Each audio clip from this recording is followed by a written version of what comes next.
Hello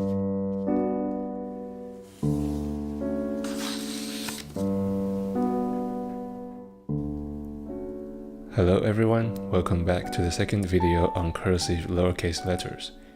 In today's video, we'll go over 5 more short letters: N, M, U, V, and W. I'm sorting letters by the order of increasing difficulty, so if you're new here, I strongly suggest that you check out my earlier video on easier letters. Also, instead of going through alphabetic order, I'm grouping letters by similarity to help you see the common pattern and make progress faster. To make this video accessible to everyone, I'm using the simplest writing instrument, which is a 0.5mm HB lead mechanical pencil, and it costs only $1. For more information about how to choose pencil, paper, and other stationeries, feel free to check out my video here. Now let's get started with the new letters. The lowercase n has 2 strokes. The first stroke starts with a light entry stroke and ends on the baseline. The second stroke is almost identical. The only difference is that before it reaches the baseline, it turns upwards into an exit stroke and connects directly into the next letter. To check your letter has the correct slant, just make sure that the 2 downstrokes are parallel to the main slant. Also, if you extend the 2 upstrokes that meet on the X height, the 2 arcs should be approximately parallel. When it comes to pressure variation, the common rules is that all the upstrokes are light and downstrokes heavy. So you will start with light pressure to meet the X height and apply heavier pressure to meet the baseline. Then the same rules applies to the second stroke. Also pay attention that the counter at the top is an upstroke, so it requires less pressure. One of the most common mistakes that I often found in my own handwriting is failure to keep the 2 downstrokes parallel. To avoid this mistake, make sure that you are slowing down and paying enough attention to your letter. Another common mistake is to make those turning points too sharp. This is a characteristic of italics style and should be avoided in cursive penmanship. Another thing to pay attention to is when you transition from the first stroke to the second stroke. The point of separation should not happen too early. This can cause the letter to look disintegrated. And last but not least, make sure that the 2 downstrokes are not only parallel, but also correctly slanted, because the letter still looks nice even if the 2 downstrokes are not correctly slanted. You should be especially careful and always remember to check. Now we have learned several letters, we can combine them into words. From now on, after each letter, I'm going to write 1 or 2 words just to show how letters connect.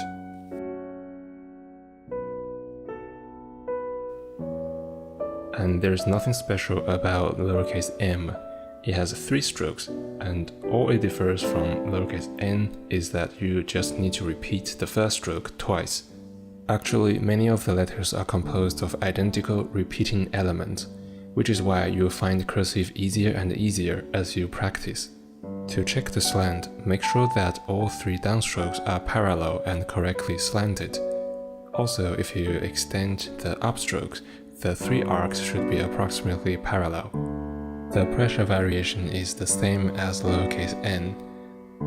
You should apply heavier pressure on the 3 downstrokes and lighter pressure on the entry, exit, and the 2 counterstrokes.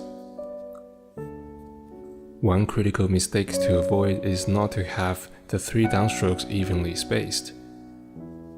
Another thing to pay attention to is that the middle strokes should touch the baseline, so that all 3 downstrokes should have the same length. Also, just like in the lowercase n, you should not make the turning points too sharp.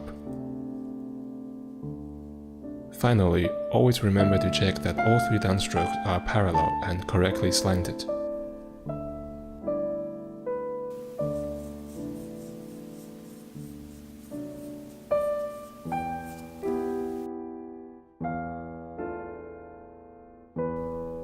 The lowercase u has 3 strokes, and they are very similar to those of lowercase n. It starts with a light pressured entry stroke that ends on the X height, followed by 2 repeating downstrokes that turns on the baseline into a light exit. By now, it should be easy for you to check for yourself that the 2 downstrokes are parallel and sitting on the main slant, and the 3 upstrokes are also seated on 3 parallel arcs. You might have noticed that all the heavy strokes are parallel and positioned on the main slant, and all the light strokes are pointing upwards and they're positioned on the same arcs. This is how you create rhythm in cursive handwriting. You can do the push-pull exercise to develop consistent slant, and the oval exercise to develop consistent arc. You can find both videos in the description below. When you practice, make sure that the last stroke does not transition too early into an exit stroke. This will cause your second downstroke looks like an arc instead of a straight line. Similarly, make sure that the first downstroke is also straight, or your letter might be confused with lowercase a. It's very important to calibrate the distance between the 2 downstrokes so that your letter is neither too wide nor too narrow. There is no hard formula to decide this. The best approach is to train your eyes and visualize the letter before you put down your pen.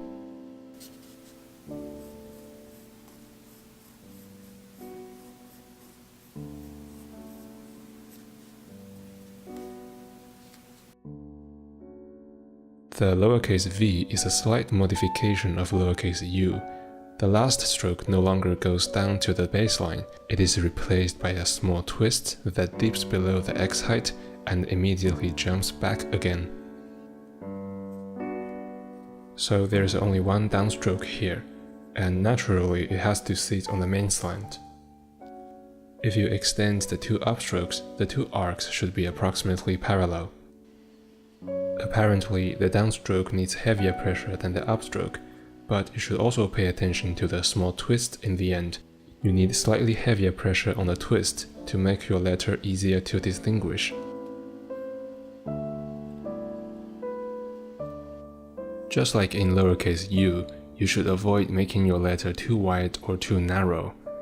Another danger is to make the button too pointy.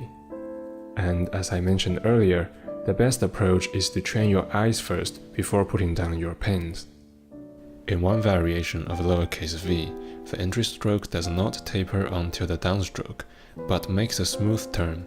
This variation is commonly found in classical penmanship such as Spencerian and business penmanship. In my opinion, both forms are very elegant, though the classical variation may require more spacing with the preceding letter.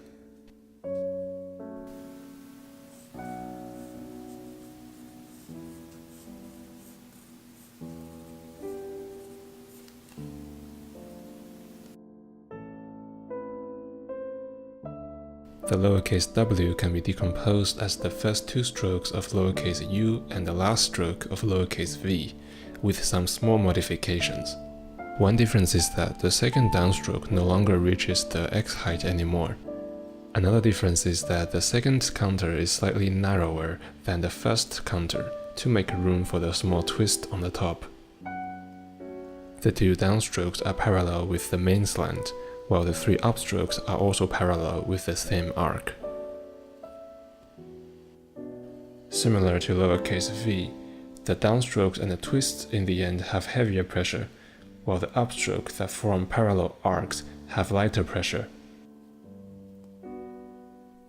One of the common mistakes is to make the second counter wider than the first one. It's okay to make the second counter narrower to make room for the twist, but not the other way around. Another mistake you should avoid is to shrink the second downstroke so much that it's turned into an arc. This can cause your letter form to break down. Always remember to check that the 2 downstrokes should be parallel. And just as in letter U, V, N, and M, you should not make the turning point too sharp. And last but not least, the second downstroke should not reach the X height. It seems to break the letter into 2 separate parts. But this is more of a matter of personal taste than a hard rule. Especially when writing at small scale, the difference is often invisible.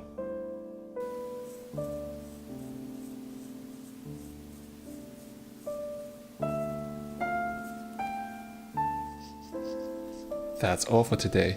Before you start actually practicing, make sure you do at least 5 minutes of muscular movement exercise, which you can find in the playlist here. Thank you very much for watching till the end.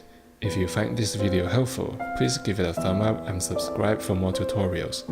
In the next video, we will finish all the short letters, including some of the exceptional cases.